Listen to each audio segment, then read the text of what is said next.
guys and girls, welcome back to another video. Today we're checking out the Helix HX Stomp. Let's go!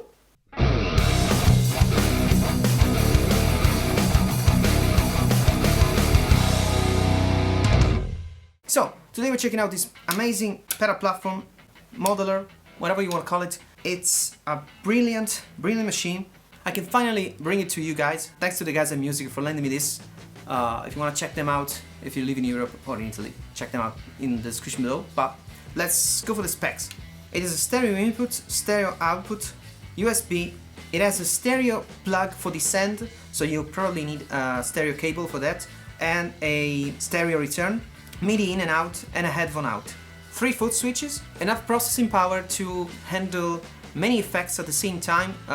You will see that it's depending on what you have set, you will have some effects grayed out. So for example, I try to make a double amp setup, and you can do that, but you can't add in front of the second amp any pedals. So either you can have all the pedals in front and then switch to 2 separate amps, and not all the amps work in tandem. You have to try it and see what works.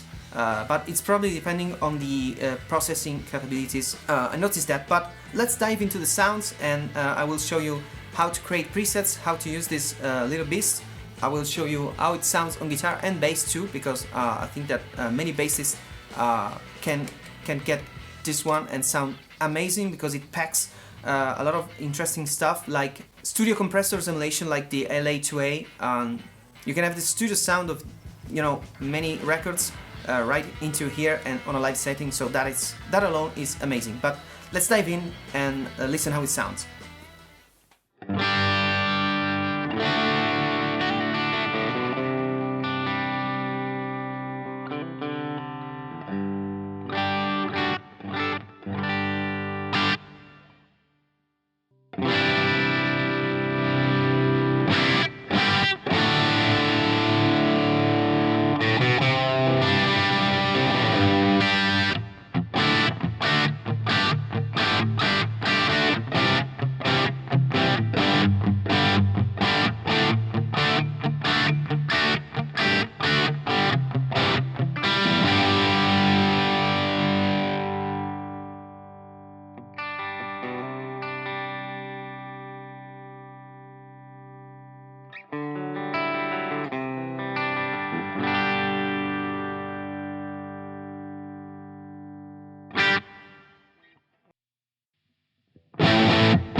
So now I want to show you how to create a preset.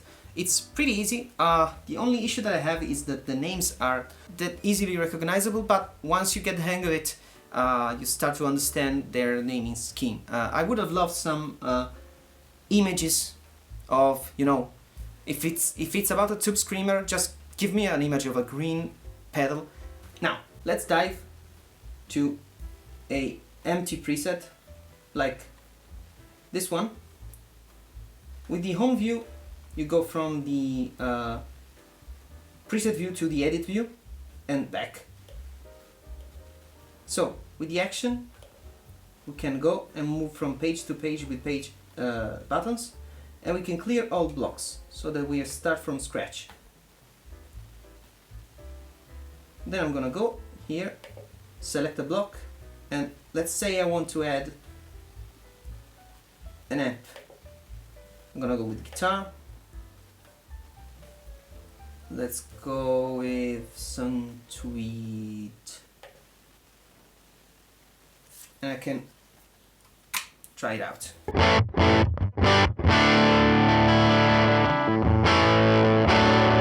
I can scroll between the different amps with this knob. So right now I'm scrolling in the list, and this scrolling goes beyond the box. So if I end the list of amps, I jump to the next list, which I think it is just cabs. Yeah, so let's select the Tweet Blues. By moving with the page, I can tweak all these. I can change the sag, which change the you know, the behavior of the amp.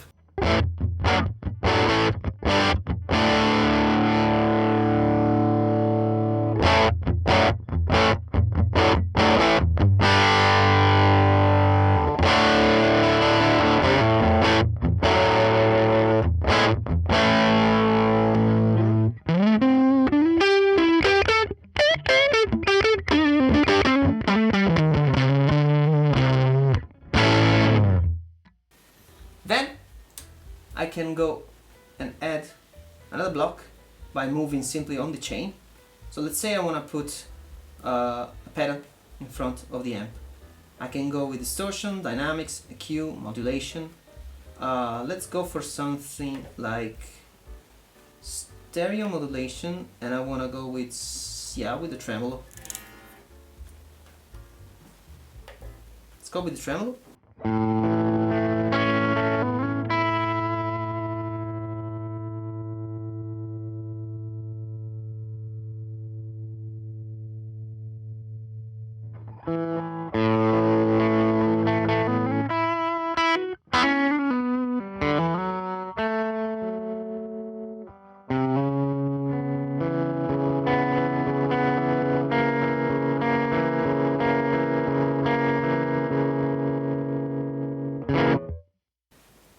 If I want to move it, I can go with action, and then I can move this block back and forth. So let's say that I want it after the amp so that I get the stereo effect.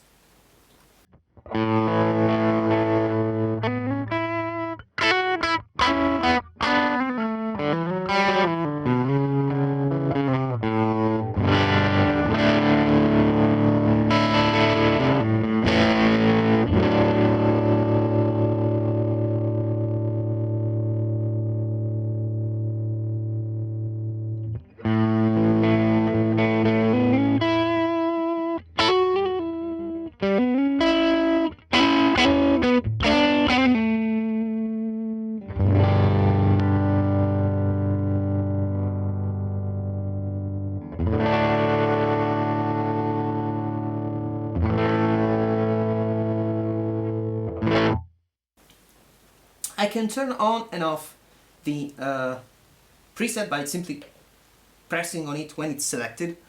If I want to assign this preset to a foot switch, I can hold the foot switch. They are touch sensitive, so I can hold it and select yes, I want to select this one. So now the foot switch is assigned to the blue box. As you can see, there is a color coded that makes it easier to understand what you're controlling in the chain.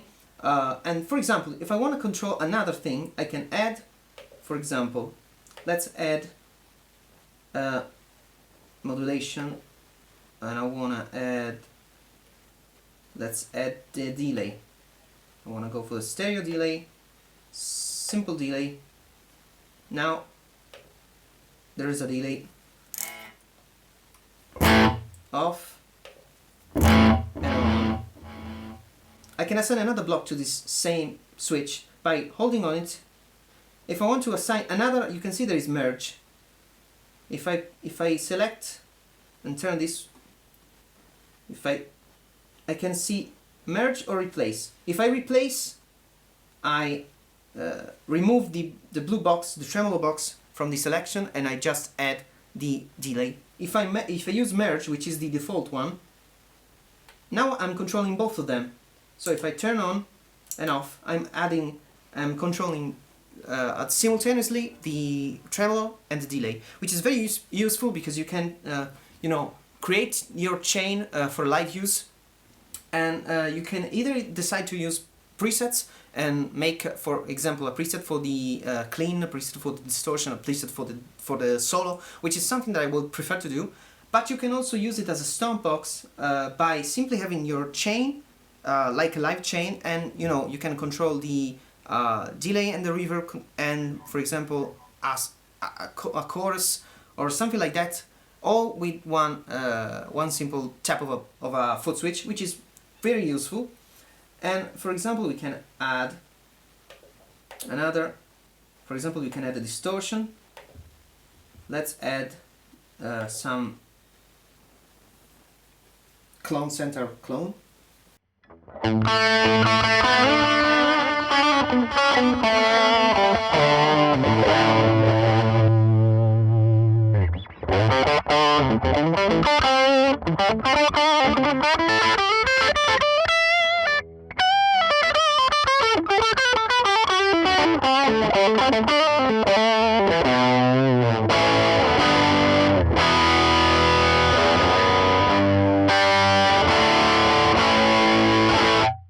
Now I can go to this block and assign it to this foot switch. I want to go to replace, and then I'm controlling the clone with this foot switch right here. It's very easy to do. Also, to save the presets, you hold view and action together, and then you can save the preset with a particular name. Now I don't want to bother with it, but yes. And then you can go back to the preset view with the home. So what do you think? I think it's a brilliant machine.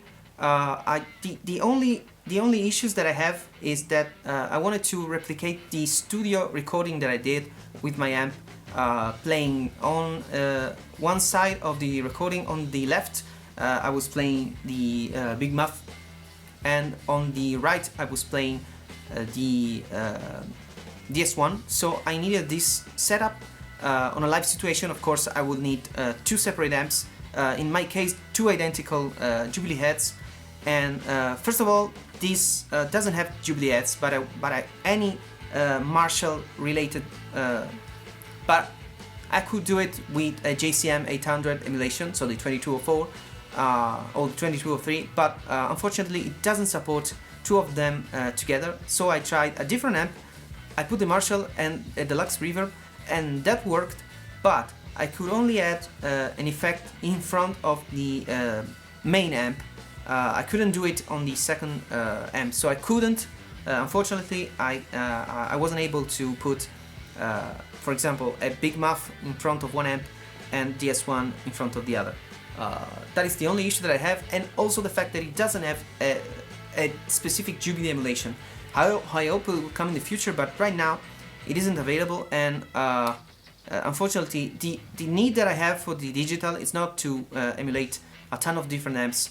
I basically need to replicate the setup that I have here in the studio on a live situation. That is specific my need. So unfortunately, right now, for me, this isn't the right tool. At least until they update it again with maybe new amps and new capabilities. We will see in the future. But right now, it doesn't fit my needs. But I am searching for a very specific use. For most people, this little thing is amazing. First of all, the size, it's smaller than the average pedal. It's like a big pedal, it's like the size of a big muff PI. So you can totally place it into your pedal, and you know, on a live situation you can use this as your pedal platform because it has a ton of different pedals, but of course you have only 3 switches, so you have to work with that. You can use snapshots, you can use different presets for different pedals on at once, but it's not like having a full-on pedal board with individual pedals. But of course it has MIDI capabilities, so you can expand that and have a ton of pedals right in here, or you know, it also has an expression pedal in, so you can connect your wah and your volume pedal and an expression pedal and control all the parameters with this. But especially you can leave your amp at home and just plug into this, connect to the PA system, and whether you're playing on a big stage or on a small venue, this thing will sound amazing. It sounds amazing in recordings too. So if you need to record, of course it's always better to have the real deal, but many of us don't have access to every specific amp, whether it's guitar or bass. So you need a Mesa sound, you got it here. You need an Ampeg sound, you got it here. And they all sound good. The fact that this thing is a bit pricier than all the others models, for example the Ampero, but this thing sounds double the money better, and it doesn't cost the double, and it doesn't cost double the money, but it sounds amazing.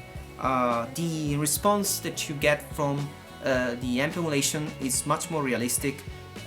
You can roll the volume and the amp behaves in a way that it's very close to the real amp.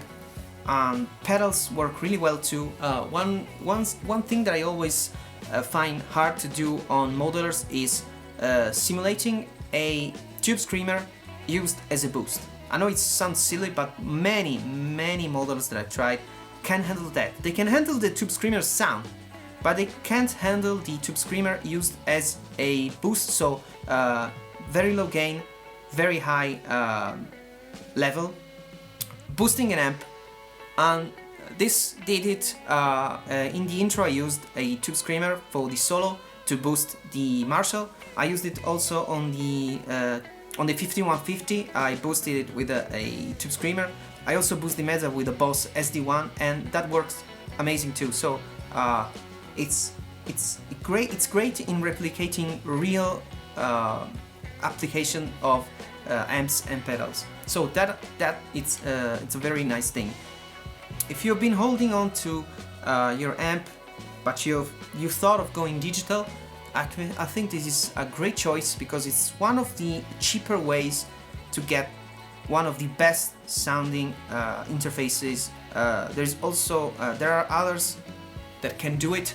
The Tonex is very nice, but I think that this one is more useful for a live situation. The Tonex is more intended to emulate and to capture stuff like the Kemper does.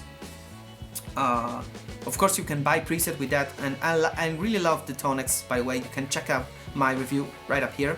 But I think that for my specific usage, I would go with this one for the fact that it's easy to use, easy to configure, and I don't have the gear to capture the sound of my amp, so I don't want to mess with that. I just want to have something that can get close to that. Of course, if it had a Jubilee, I would really consider buying this, because I really was considering something like this for a live situation, but until I have the Jubilee, I can resist buying this. But let me know what you think in the comments, and if you plan on buying one, if you have one, if you love it. And yeah, so this is it for today. I'll read you in the comments. Subscribe if you want to support me, and I'll catch you in the next one. See ya!